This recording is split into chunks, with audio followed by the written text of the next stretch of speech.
back to the raft.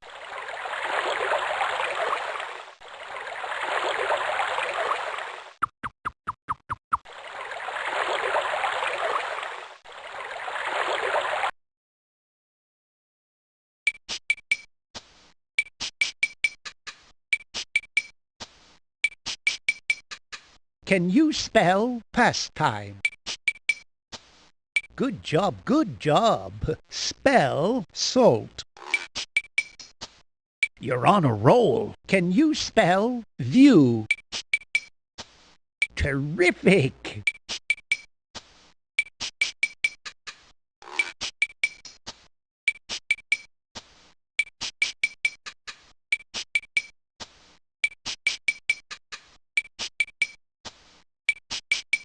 To spell a word correctly is to honor its meaning.